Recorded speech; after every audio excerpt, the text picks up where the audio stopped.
Assalamualaikum warahmatullahi wabarakatuh. Kembali lagi kawan di Legenda Catur Dunia. Magnus Carlsen masih tak terhentikan. Belum ada yang bisa menghentikan laju Magnus Carlsen di turnamen Grand Chess Festival 2025 sampai hari keempat game ke-7 tadi malam.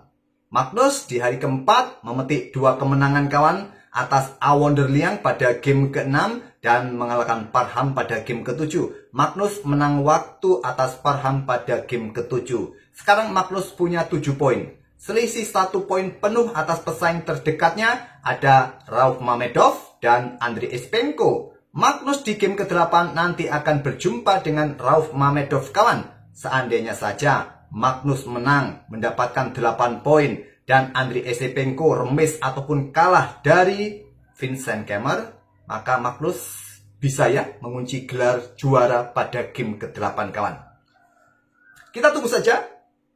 Jadi nanti malam adalah atau nanti sore merupakan hari terakhir turnamen ini memainkan 2 game, game 8 dan game 9 kawan. Dan untuk game yang akan kita otak-atik ini permainan Magnus Carlsen melawan Awonder Liang di game ke-6 dan diagram terakhirnya seperti ini pada langkah ke-28 Awonder Liang menyerah kawan. Kita mulai sejak langkah pertama. Nomor acakannya adalah 380, ada 1 pion lemah di lajur B yang nggak terkawal, dan juga pada posisi serang di diagonal panjang kawan, masing-masing juga punya ya, putih juga bisa menyerang di diagonal panjang pada pion B ini. Dan Magnus pegang hitam, papannya nggak saya putar, live tadi malam banyak yang ingin Magnus Carlsen yang dibawa, di video recap seperti biasa, kita tidak mengistimewakan siapa yang menang. Jadi putih tetap di bawah. Awonder Liang mengawal dengan kuda B3, Magnus dengan pion C6. Tujuannya untuk ya blokade diagonal panjang, juga buka snipernya, juga untuk dukungan bagi pion pusatnya nanti.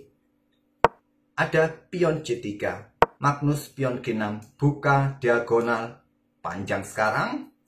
Setelah pion E4, pion E5 sama-sama kawal petak pusatnya untuk mencegah laju pion D, pion F, sama juga Magnus juga begitu menghentikan laju pion D, pion F kawan. Kemudian rokade Magnus mengikuti juga rokade panjang. Di sini pion D4 dimainkan oleh Awonder Liang. Engine menyukai dengan pion G3 atau kembangkan kuda E3. Terlihat cukup normal kawan untuk mendapatkan kontrol petak pusat dan baku hantam di petak pusat. Masalahnya di sini. Diterima Magnus membuka diagonal snipernya. Ambil balik menggunakan pion. Nah, terlihat cukup normal ya. Kita kuasai petak pusat dengan pion-pion di catur standar, salah satu prinsip. Tapi beda lagi di catur acak ini kawan, catur 960. Terkadang aturan-aturan dan prinsip-prinsip dasar nggak berlaku juga. Aneh juga. Apa yang menjadi kekurangan pion ini? Ya, langkah kuatnya menggunakan kuda ambil pion D4. Mungkin kuda E6, ada pion F3, buka diagonal. Kalaupun terjadi jual beli ambil balik oleh gajah. Nah, menteri nggak bisa keluar, terpaksa gajah ini keluar juga kawan. Menteri bisa geser mungkin, petak G1 support gajah D4. Tapi memilih untuk kuasai petak pusat dengan pion C ambil balik pion D4 yang menjadi masalah. Magnus tahu betul kelemahan lawannya kawan. Yaitu dia bermain dengan pion F5 untuk memecah pion putih. Dan buka diagonal kawan. Dan rusak struktur pion kalian kalau nggak pindah. Kalau kalian pindah, pindah kemana juga. Nah, pion putih kalian akan terpecah. Nanti akan mempunyai struktur atau bermain dengan pion terpisah di pusat. Di sini pilihan terbaiknya dengan pion F3. Tapi gajah akan meluncur sikat kuda, rusak juga struktur pion kalian. Awonder Liang memilih mempertahankan pion senternya dengan pion E5. Dan Magnus tidak caplok, bisa juga dicaplok, tapi Magnus memilih langkah kuat lainnya. Aktifkan perwira kuda E6 untuk menekan pion pusat juga. Di sini ada pion H3, pion G3 lebih kuat, atau sekalian kalau dorong maju pion H4. Tapi pion H3 saja, Magnus kembali menyerang petak pusat dengan pion D6-nya untuk memecah pion putih ini kawan. Ada gajah H2, Magnus tetap jual beli pion dipukul pion E5. Gajah yang ambil balik serang menteri, terpaksa pertukaran gajah gelap, ambil balik, benteng meluncur cek, ambil balik dengan raja supaya benteng tetap menjaga pion senternya. Magnus keluarkan kuda B6. Kemudian ada menteri H2 untuk perkuat posisi pion, raja geser ataupun juga siap keluar kawan menteri ini. Di sini pion H5. Di live streaming kemarin kita coba prediksi langkah Magnus menteri ini keluar ya ke petak G7. Ini salah satu langkah kuat juga kan, kuat untuk segera keluar aktif, tapi Magnus memilih dengan pion H5 untuk segera mendapatkan ruang sisi kanan sisi raja ini, dan juga ada persiapan menteri bergerak di diagonal ini supaya raja nggak bisa geser. Kemudian menteri G3, gajah F7 lindungi pion terlebih dahulu. Ada pion H4 dan Magnus benteng D8 cek. Raja C1 berada di diagonal serang sekarang kawan. Dan percuma juga kalau sekarang melakukan serangan. Belum ada backup, jadi Magnus melangkah kuda C4. Beri backup ya. Nah, menteri bisa meluncur melakukan serangan pada diagonal ini. Jadi gajah C2 berikan ruang pergerakan bagi raja. Magnus angkat benteng serang pion. Di sini ada menteri C3. Benteng ambil pion E5, menantang pertukaran, bisa juga jual beli langsung yang mungkin nanti diambil balik menggunakan kuda kawan. Nah, kalau ada pion di sini masih ada kuda ya, cukup aman. Tapi di sini Awonderliang memilih dengan langkah kuda E3 untuk serang kuda di sini. Kuda dalam posisi terancam. Kalau kuda pukul kuda, benteng pukul benteng, posisi benteng kena pin, kalian kalah kawan.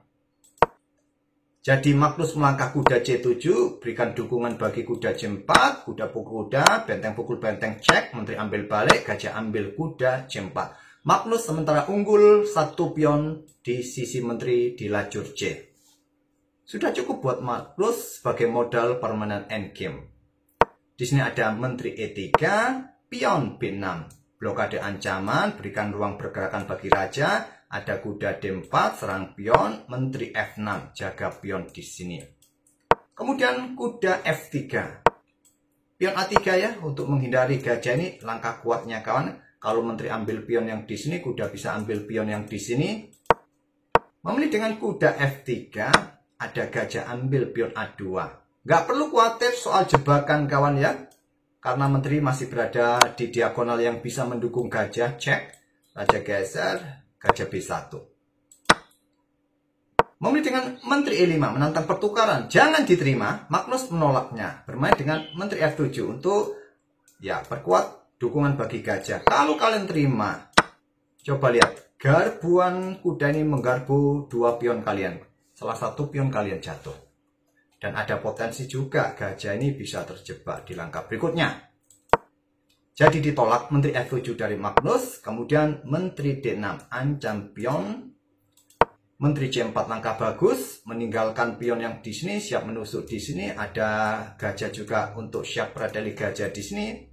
Jadi menteri ambil pion G6, kalau sekarang gajah B3 kawan, ya menteri ambil pion yang di sini bisa support gajah. Jadi Magnus memilih menteri F1 cek. Blokade gajah D1, kalau raja D2 ya pion ini jatuh dan seterusnya. Memilih dengan gajah D1 dan Magnus gajah B3 membuat Awonderliang menyerah di langkah ke-28. Karena gajah ini bisa jatuh kalau nggak di backup menteri pun ke sini kawan, maka bisa berlanjut gajah pukul gajah, ambil balik dengan menteri, pion jatuh, dan kalian jangan harap bisa mengalahkan Magnus Carlsen yang unggul 2 pion dalam permainan endgame kawan. Walaupun terlihat kontrol waktu Magnus Carlsen tersisa 2 menit ya, tapi masih ada increment 30 detik. Sudah cukup buat Magnus Carlsen. Seumpama kalian memilih langkah yang lain, setelah menteri tadi bergerak ke sini, terus kalian raja B7 juga bagus ya. Sementara tahan diri, ambil pion ini gampang lah ya. Kalaupun raja, menteri maksud saya menteri, mundur, ya sekarang sudah caplok aja. Sudah. Grandmaster Awonderliang sadar diri, posisinya nggak bagus. Nggak perlu dilanjut, nggak perlu ngeyel. Oke, Semoga rekap permainan Magnus Carlsen ini bisa menghibur kalian. Jangan lupa juga tinggalkan jejak seperti biasa, like, komen, dan subscribe bagi kawan-kawan yang baru mampir. Terima kasih. Wassalamualaikum warahmatullahi wabarakatuh.